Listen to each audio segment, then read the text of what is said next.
زهقتوا بقى من الرز والمكرونة وعايزين تعملوا وصفة بسرعة كده لما ترجعوا من المدرسة تلحقوا بسرعة تعملوها عشان الولاد شوية وجايين وراكوا، يبقى لازم تعملوا الوصفة الحلوة دي. تابعوا معايا الفيديو للآخر، ولو عجبكم الفيديو بتاعي لايك وشير واشتراك في القناة وتفعيل الجرس عشان يوصلكوا كل جديد مني. ويلا نبدأ وصفتنا ونقول بسم الله الرحمن الرحيم. جايين مستعجلين، هنجيب حوالي بصلتين كبار وهنضربهم في الكبة، وهننزل كمان بقرنين 3 من الفلفل كده سواء رومي او حامي ونضربهم برضو في الكبة، وننزل عليهم بربع كيلو او اقل من نص كيلو حاجة بسيطة من اللحمة المفرومة. وابدأي بقى انزلي عليها بمعلقة من الدقيق ومعلقة من البقسماط عشان لو فيها اي سوائل تلم معاكي.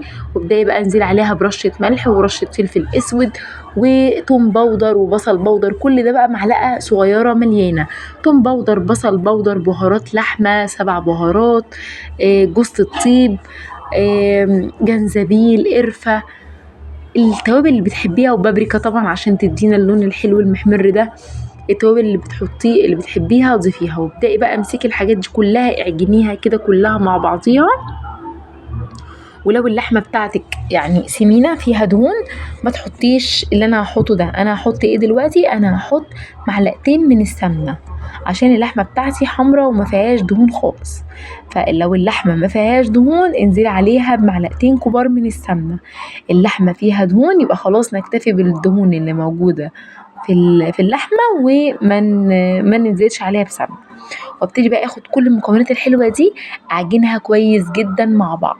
ما شاء الله هتلاقي ربع كيلو لحمه مفرومه عملت معاكي كميه ولمت معاكي، يعني رمت معاكي كمان. بصوا الكميه بقت قد ايه ما شاء الله. دايما لو حطيتي نص كيلو لحمه مفرومه حطي نص كيلو بصل، لو حطيتي ربع حطي ربع بصل. انا حطيت اقل شويه فعشان كده حطيت بس يعني 3 بصلات. خلاص انا هنا حطيت معلقتين من السمنه، هبتدي بقى اقلبهم دول بالمعلقه، اقلب كده بالمعلقه علشان بس اوزع وادخل السمنه جوه اللحمه بتاعتي. اقلب بقى كده، سيبيها بقى تتشمع في التلاجة لحد ما تبدأي تعملي العجين بتاعك اهو. بصوا طريه زي الزبده، شايفين؟ تحفه. يلا بقى بسرعه نعمل العجين بتاعنا. هجيب بقى بولة غويطة كده وهنزل فيها بحوالي 3 كوبايات من الدقيق. والدقيق ده طبعا بيبقى كمياته مفتوحة على حسب عدد الافراد اللي عندك، مش هتفرق معايا قد ايه انتي الدقيق هتحطيه، مش مشكلة. بس انا هنزل ب3 كوبايات بس من الدقيق. وطبعا هنزل عليهم بمعلقة صغيرة من الملح مش مليانة. هنزل عليها كمان بمعلقة كبيرة من السكر، وابتدي كده اقلب الملح والسكر كده ادوبهم مع الدقيق، اوزعهم في الدقيق.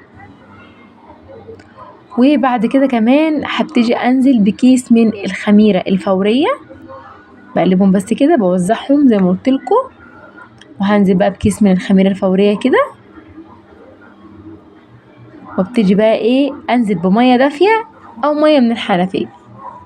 يا مية تسيبيها في الكاتل كده ما تبقاش سخنة، المية عمرها ما تبقى سخنة عشان ما تموتش الخميرة. مية فترة كده، وابتدي انزل بيها على الدقيق شوية بشوية. دي معلقة كده من اللبن البودرة او معلقتين. اللبن البودرة بيحسن من طعم العجين كويس جدا. هنزل بقى كده وما تنزليش مرة واحدة، حبة حبة كده لحد ما تلاقي العجينة هتبتدي ان هي تتشكل معاكي. ابدأي بقى قلبي كده، استغنى بقى عن المعلقة وابتدي انزل بايديا كده وحبة حبة، لو عايزة مية حبة حبة لحد ما تلم معاكي. واول بقى ما تبتدي تلم معاكي اهو زي ما انت شايفة، ابدأي انزلي عليها ب3 معالق كبار من الزيت. 3 معالق كبار من الزيت.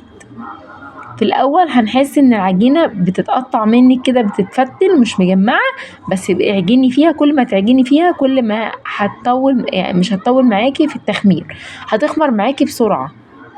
تمام اهو. بمسك بقى كده بدخل الزيت جوه العجين اهو لحد ما تطرى معاكي وتبقى زي الملبن اهي. بصوا اهي. هاخدها بقى واغطيها لحد ما تخمر معايا، هتاخد تقريبا 20 دقيقة تكون خمرت.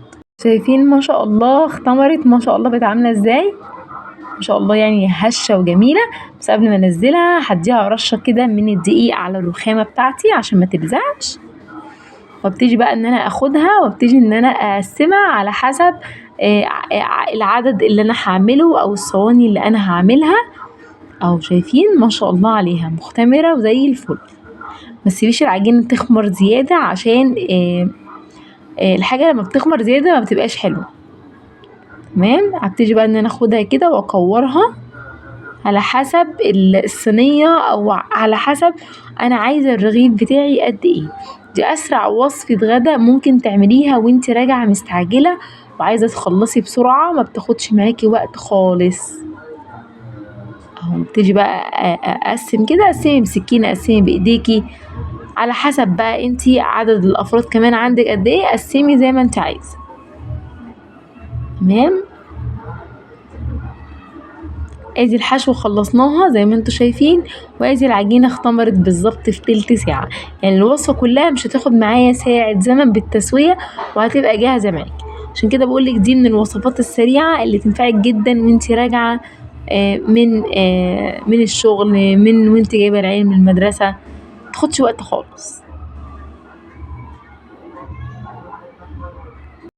هدي بس كده رشة من الدقيق وهبتدي افردها كده زي ما انتوا شايفين على حسب ما تخليهاش سميكة طبعا لانها بتنفش مني في الفرن يعني بترتفع، فبلاش تبقى سميكة. هجيب صينية وادهنها دهنة بسيطة من الزيت وابتدي ان انا انزل على حسب الرغيف اللي انا فردته، وهبتدي اخد كده بقى قطعة من اللحمة. بصوا هي طبعا سهلة التشكيل عشان طرية كده تتشكل معايا بسرعة اهي، تبقى جاهزة. وابتدي بقى افرد الجزئية اللي فوق بسرعة كده، وابتدي برضو اخدها احطها على وش اللحمة اهو. وابتدي بقى طبعا ان انا اتني الجزء اللي من تحت على الجزء اللي من فوق كده، وابتدي افردها كده بايديا وبالشوكة ابتدي اعمل لها حروف واخرمها. اهم شيء خرموها يا جماعة عشان خاطر ما تقبش مننا وتبقى زي الكيكة في الفرن. ودهنوا الوش دهنة من السمنة، دهنة من الزيت، دهنة من اللبن، وارموا عليها رشة سمسم، هتبقى تحفة قوي كده. خلاص انا خلصتها اهو. خدت حوالي اقل من نص ساعة، مغابتش خالص. انا عاملاها طبعا مش تخينة قوي، لو حابين ان هي تبقى اعلى من كده تقلوا العجينة شوية، كتروا يعني طعوا قطعة الكورة نفسها تكون اكبر من كده، بس انا مش حباها تبقى تقيلة. بصوا حلوة قوي، والحشوة من جوه خطيرة وناعمة كده ولذيذة وحاجة كده في منتهى الجمال.